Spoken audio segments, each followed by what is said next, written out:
Summer has officially filed its paperwork. New hotels, new music, new reasons to leave the house, and possibly not come back until September. This episode covers a lot of ground. Bold hospitality openings from Georgetown to the Maldives, a live music landscape running from Greenwich Village to New Orleans, and a run of cultural launches and celebrations worth knowing about. Let's start with the hotels. The hospitality stories this week share a through line. Brands using design and identity to make a specific argument about what a stay should feel like. Michelle Mitchell's piece on citizenM Washington, D.C. Georgetown sets that up clearly. The hotel opens in June 2026 near the C&O Canal, and it leads with a design philosophy rather than a room count.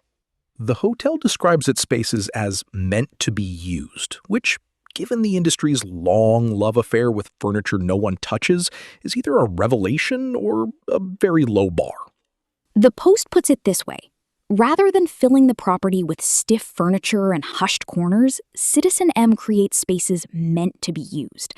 An in-room tablet controls temperature, blinds, lighting, and even light color, so the room shifts from morning workspace to evening retreat without anyone moving. That is genuinely useful engineering for travelers who want comfort without paying for square footage they'll ignore. El Indio Gordo's piece on Coushatta Legacy Tower in Kinder, Louisiana, takes a different angle. This is a tribal investment as much as a hospitality expansion. Chairman David Sickey said it plainly. Legacy Tower represents more than growth for Coushatta. It reflects our commitment to building something lasting for future generations, while honoring the legacy of those who came before us. The tower adds 204 rooms and 100 luxury suites, bringing the resort past 1,000 total rooms, and its interiors draw from traditional Coushatta basketry. Michelle Mitchell also covered 2 more openings: Nobu Bellevue Residences, which brings branded residential living and a future restaurant to downtown Bellevue, and the Millennium Premier Hotel New York Times Square, which reopened June 1st after a full renovation, replacing its front desk with a welcome lounge and aiming for calm in the middle of Midtown. V Villas Maldives at Mirihi rounds out the week, offering the kind of arrival, seaplane, private island, butler service that makes every other check-in feel like filling out a form. From a South Ari Atoll seaplane to a Halloween dance festival, the music stories are next. The live music coverage this week spans a teenage songwriter's biggest New York show so far, a nationwide free concert initiative, an immersive Björk retrospective in Reykjavik, a rooftop electro-funk party above the East River, and a brand new Halloween festival in New Orleans. Georgie Najar's performance at the Bitter End on May 21 previewed her Need to Know EP before its June 5 release. The Post describes her approach with real precision: thoughtful songwriting, carefully measured vulnerability, and a refusal to inflate every heartbreak into a 5-alarm melodrama. That is a useful description of what separates a songwriter from someone who simply has feelings. The Levitt Family Foundation's National Free Outdoor Concerts Month runs all of June, supporting more than 1,000 free concerts across all 50 states. Sharon Yazowski, the foundation's president and CEO, described the ripple effect of activating public spaces through the arts, from social connection to economic vibrancy. Michelle Mitchell's piece on Björk's Iceland exhibition shows what that kind of ambition looks like at scale.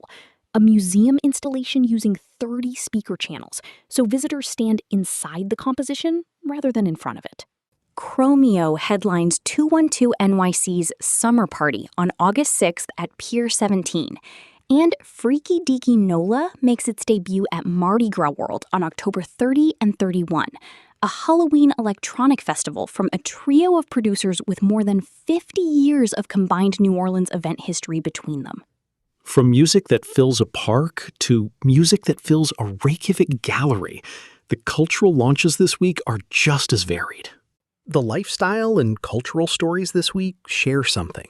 Each one is making an argument that a product launch, a festival, or a community walk can carry more meaning than its surface suggests. Black Girl Vitamins makes that case most directly.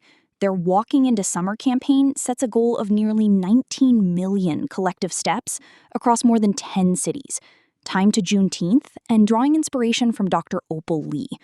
Chief Strategy Officer Jennifer Juma framed the mission plainly.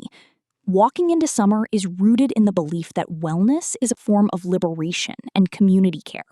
For us, movement is more than exercise. It is care, expression, and liberation. 19 million steps is a number that earns its weight. CCC-ADI's Juneteenth celebration in Harlem on June 20 works in a similar register.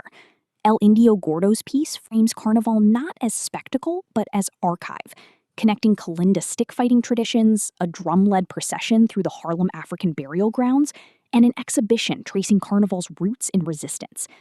The Los Angeles Public Library's 4th annual June Jubilee on June 13 also centers community storytelling, including an oral history project inviting Angelenos to contribute their own accounts.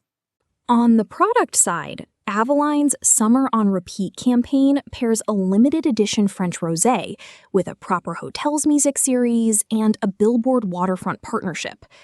Tom Holland and John Herman's Barrow brand launched 4 non-alcoholic shandy flavors designed to follow the arc of a summer day. Rioja Wines and Mercado Little Spain are running a soccer and tasting series at Hudson Yards through July 19, pairing match days with curated Spanish food and wine.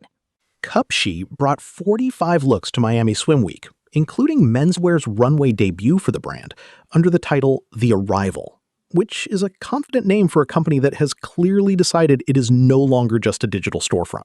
Sincerely Yours turned Santa Monica Pier into a candy-colored event called SUGARWRLD for more than 2,000 fans.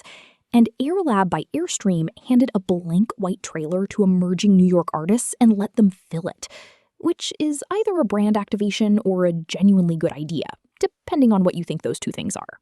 The Well Supper Club in Pensacola rounds things out with a one-night collaboration with Big Jerk Soda Co.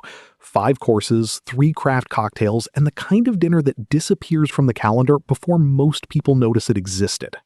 What connects most of this week's coverage is the idea that the best experiences, a hotel, a concert, a community walk, are designed to be inhabited, not just attended. Next time, we'll see whether that philosophy holds up when summer actually arrives and everyone has opinions about the playlist.